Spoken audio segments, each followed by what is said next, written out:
Qué gran bendición el poder encontrarnos una vez más a través de este espacio. Sean bienvenidos cada uno de ustedes y deseo con todo mi corazón para usted y familia las más ricas y abundantes bendiciones de Dios nuestro Señor. Para esta tarde, tarde, mañana o noche, no sé dónde usted nos esté sintonizando a cualquier hora del día, pues siempre decimos buena tarde, buen día o buena noche. Deseamos que lo que Dios ha puesto en nuestro corazón para esta oportunidad pueda ser de bendición para cada uno de nosotros. Inicio la misma con algo muy importante que, bueno, los cristianos lo sabemos, quizá algunos que no son cristianos no lo saben, pero quiero decirles que dentro del ámbito cristiano, el mes de agosto se ha denominado como el mes de la Biblia. Aunque la Biblia, verdad, es el libro de los siglos, dice la misma palabra de Dios que el cielo y la tierra pasarán, pero la palabra de Dios no va a pasar. Pero durante este mes, dentro de las iglesias cristianas, se le da más énfasis a la Biblia, concursos bíblicos, caminatas bíblicas y muchas actividades dentro de la grey cristiana para conmemorar y dar gracias a Dios por este bendito libro. ¿Por qué nosotros los cristianos vivimos agradecidos con Dios por la Biblia? Porque es a través de ella donde nosotros podemos conocer a Dios, podemos conocer a su Hijo Jesucristo y podemos conocer también al Espíritu Santo, las tres divinas personas de la Trinidad. Y también en ella encontramos, como alguien ha dicho, es la constitución de Dios para toda la raza humana. Eso no es solo para los cristianos, sino que es para toda la raza humana, porque allí está establecido lo que Dios quiere que hagamos y lo que Dios quiere que desechemos. Y la misma Biblia nos dice, ¿verdad?, que cualquier desobediencia a lo que Dios dice tiene sus consecuencias, como también la obediencia tiene sus buenos resultados. Entonces, con esta información, yo quiero reflexionar y quiero iniciar con una pregunta. Quizá a muchos les va a sorprender la pregunta. Y la pregunta es, ¿sabe usted por qué aquellos que leen, que practican y creen lo que dice la Biblia, viven menos? ¿No le causa curiosidad la pregunta? Se la repito.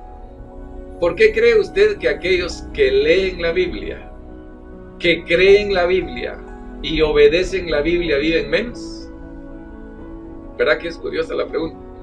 Pero siga en sintonía nuestra y vamos a responder esto. Muy bien.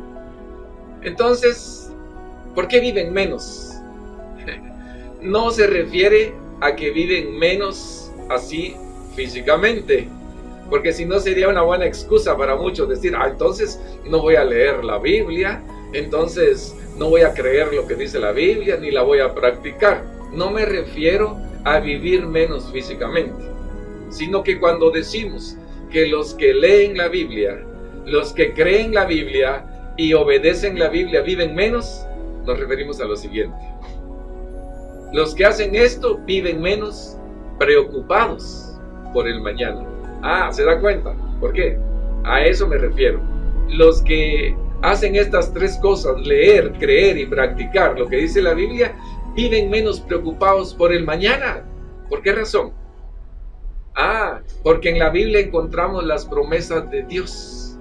Por lo menos cuando el Señor Jesús hablaba en el Sermón del Monte, allá en San Mateo capítulo 6, versículos 25 en adelante, donde habla del afán y la ansiedad. Él hace énfasis en cuanto a tres cosas básicas para la vida del ser humano: comida, bebida y vestuario. Y entonces Él dice, no se preocupen, no se afanen por eso. Y pone ejemplo allí, las flores y las aves. Dios tiene un cuidado especial de las aves, Dios tiene un cuidado especial de las flores, y dice que con mucha más razón va a cuidar de nosotros que somos sus hijos. Entonces Él también hace énfasis y dice, más adelante, Él dice que los paganos, dice en unas versiones, otra dice los incrédulos, Los gentiles, los que no tienen conocimiento de Dios, dice que se afanan en extremo por estas cosas. Pero ustedes, dice, refiriéndose a nosotros que le hemos recibido como Salvador, dice, no deben preocuparse por ello, porque ustedes tienen un Padre que sabe de qué cosas ustedes tienen necesidad. ¿Se da cuenta? No estoy diciendo que vivimos completamente libres de la preocupación de las cosas. No, porque usted debe saber que aún como cristianos seguimos siendo seres humanos. Y en algún momento, ¿cómo no se va a preocupar un padre de familia que no tiene trabajo y sus hijos tienen necesidades, su esposa tiene necesidades? Claro, pero no es en extremo, no es en extremo. Porque recuerde, pues, nosotros seguimos siendo seres humanos. No espere perfección de nosotros como cristianos. Entonces, decimos, los que leen, creen y obedecen la palabra de Dios, en primer lugar, viven menos preocupados por el día de mañana, porque saben que tienen un Padre que sabe de qué tienen necesidad, aún antes que se lo pidan. Interesante, ¿verdad? En segundo lugar, habrán muchas cosas. Por cuestiones de tiempo, quizá no vamos a mencionar muchas, quizá 2 o 3. También quiero decirles que aquellos, perdone que lo repita, pero ese es el énfasis de la reflexión, todos aquellos que leen, creen y practican la palabra de Dios, obedecen la palabra de Dios, también viven menos, oiga bien, inmersos en el pecado. Oiga lo que dije, menos inmersos en el pecado. No estoy diciendo que vivimos completamente fuera del pecado. Recuerde, estamos en este mundo, somos seres humanos, pero hay una gran diferencia.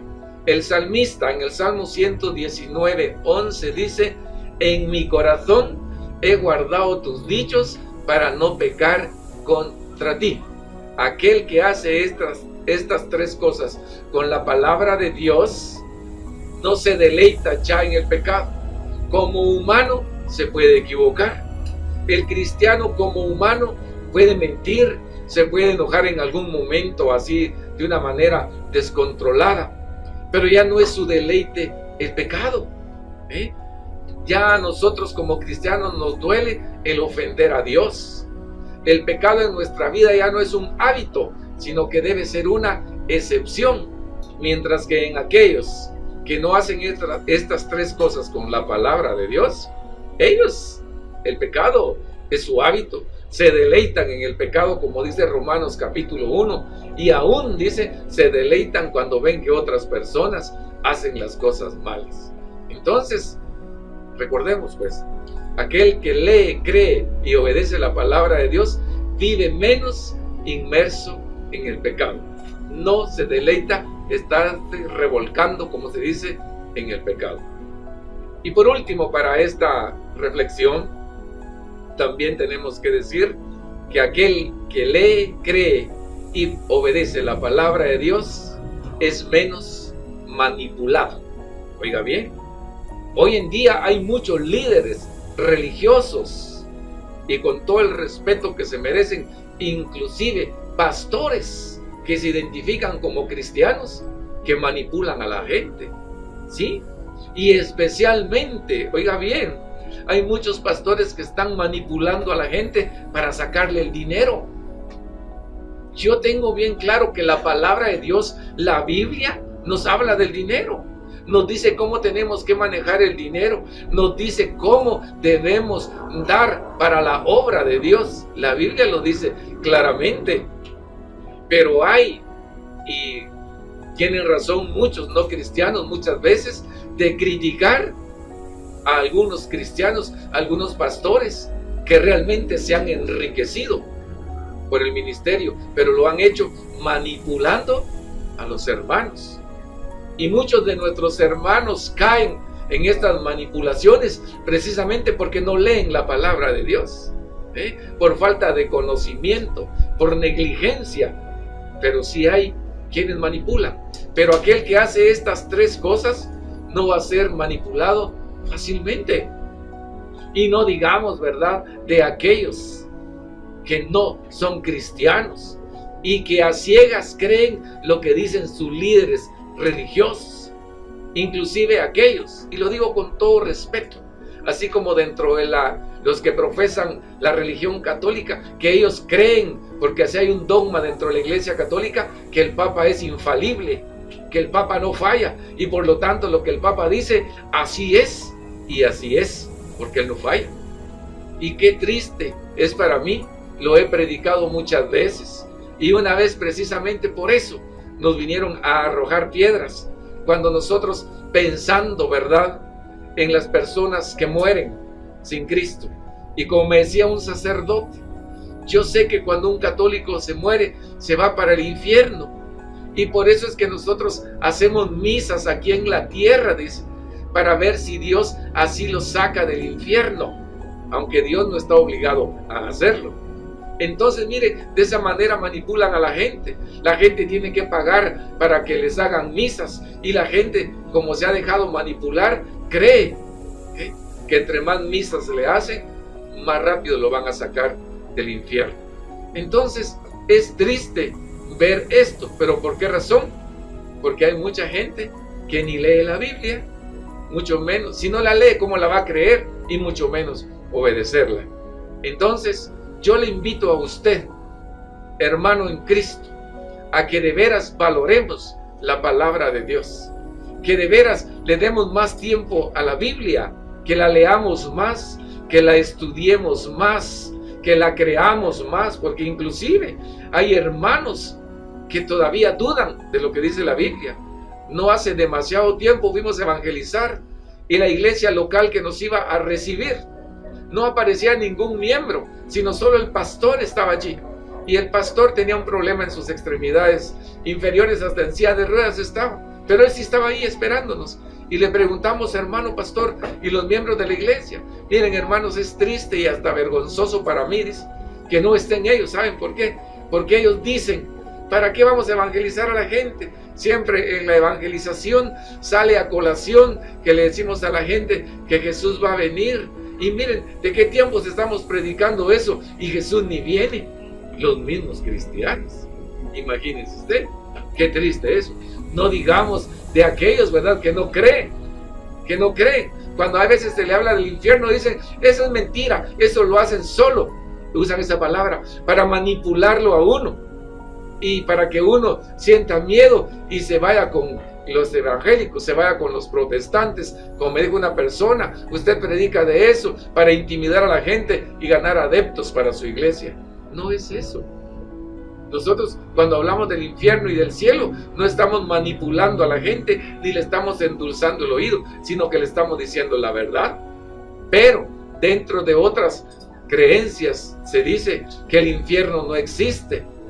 Ahí manipulan a la gente. ¿Cómo va a creer usted que un Dios de amor va a ser capaz de enviar a alguien al infierno? No, eso no es así, porque Dios es amor. Entonces, ahí lo están manipulando. Pero aquel que ha leído la Biblia sabe positivamente de que Dios es amor, pero también la Biblia habla de que Dios es justo, de que Dios es fuego consumidor y que Dios no va a tener por inocente al culpable. Entonces, qué importante es leer la palabra de Dios. Qué importante es creer la palabra de Dios, pero lo más importante es ponerla en práctica. Dice, anoche precisamente comencé yo a leer el libro de Apocalipsis. Y Apocalipsis 1:3 dice que es bienaventurado, dichoso, dice la versión Dios habla hoy, feliz, dice otra versión, o afortunado aquel, dice, que lee las palabras de esta profecía, el que también la cree, el que la escucha, el que la obedece. Ellos son bienaventurados. Miren, qué interesante es eso. Leer la palabra de Dios, prestarle atención, pero lo más importante, practicarla. Y finalizo con una exhortación para cada uno de nosotros, hermanos. Recordemos lo que dice el escritor Santiago, que nosotros debemos ser hacedores de la palabra y no tan solamente oidores olvidadizos, dice, engañándonos a vosotros mismos. Porque aquel que oye la palabra de Dios, dice, y no la practica, es como aquel que se va a ver el rostro al espejo. Mira que tiene manchado el mismo, pero no se lo limpia. ¿De qué sirvió entonces haberse ido a ver el espejo? Si alguien consulta el espejo es para que le revele algo que no está bien, para corregir. Pero si se va a ver, el espejo le revela lo que no está bien y no lo corrige, no valió la pena, ¿eh? De la misma manera, si nosotros escuchamos la palabra de Dios, pero no la practicamos, caemos en ese mismo error.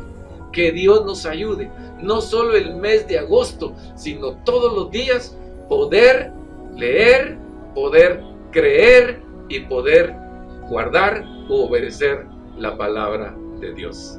Le agradezco por la fineza de su atención. Deseo, pues, como dije al principio, que esta reflexión sea de bendición para cada uno de nosotros y, como siempre, que caiga en buena tierra y que dé fruto para la gloria de Dios. Si Dios nos concede vida, nos encontraremos en una próxima oportunidad. Por hoy, bendiciones para todos.